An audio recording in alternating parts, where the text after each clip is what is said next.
2, 1. Hello, this is Mr. Hawkins, and today we're going to be talking about converting decimals into fractions. My last video was a little too long, so this one is going to be quick and easy. That's the goal. So let's talk about converting fractions into decimals first. So if you have a fraction, let's say we have, I'll just write it out with black. There we go. Oh, right. There we go. Let's say we have a fraction. We've got 3 over 2. We're going to put, we want to convert this into a fraction. Well, what we're going to do is we're going to put the 2 on the outside, and we're going to put the 3 on the inside because that's just what we do. And we're going to do some division.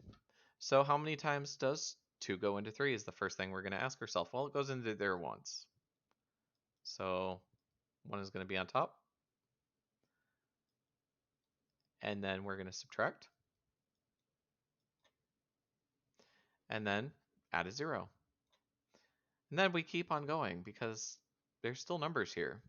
We don't want to put a remainder yet. We did that when we get into higher mathematics. So you'll see what I mean later on. Anyway, 2 divided by 10. Well, 2 divided by 10 is 5, because 5 times 2 is 10. And 10 minus 10 is 0, so we are done. So 3 over 2 is converted into 1.5. Let's look at some other examples. Let's look at 3 divided by 8. So we're going to set it up as a fraction and say, okay, 8 is on the outside, 3 is on the inside. What happens if you can't divide it? Well, 3 can't go into 8, so we're going to put a 0. And 0 here. Well, and then a point, don't forget your point. But 8 can go into 30. It can go into 30 3 times currently. 8 times 3 is 24, and we subtract. So that becomes 6 and 0. Well, 8 can go into 60. Well, you think about it.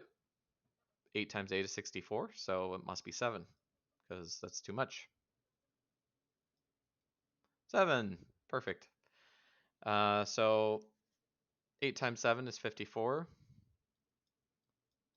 Wait, 56. Sorry, mistake. And we get a 4, so we have 4, 0. And then our final number is 5. And once we get 40 minus 40 and everything cancels out and we get 0, we're done. We don't have to go any further.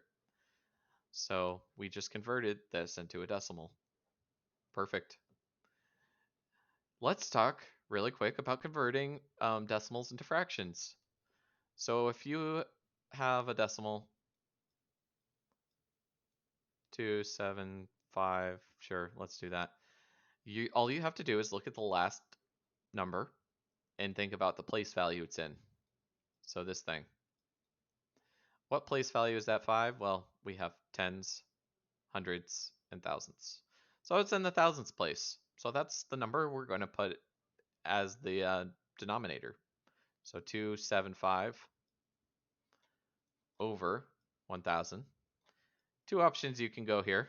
You can use your calculator if you're really lazy, or just don't want to do it. Or you can just divide the top and the bottom by the same number. So I know that 275, hey, I know 75 can go into 25. That's easy, right? So I'm thinking 4 quarters in a dollar, so that's 4, 8, and then 3. So 8 plus 3 is 11, so that's going to be 11. And since there's 4 quarters in a dollar, I'm thinking $1, $2, $3, $4, $5, all the way to 10. Okay. So this must be $10 worth of quarters. So 4 times 10 is 40. And there we go. I've just converted 0.275 into a decimal, or fraction, sorry. And you know, just quick and easy way to convert decimals into fractions and back again. We do this because it's easy to compare um, them side by side when they're in the same form. So hopefully you've enjoyed this quicker math lesson, and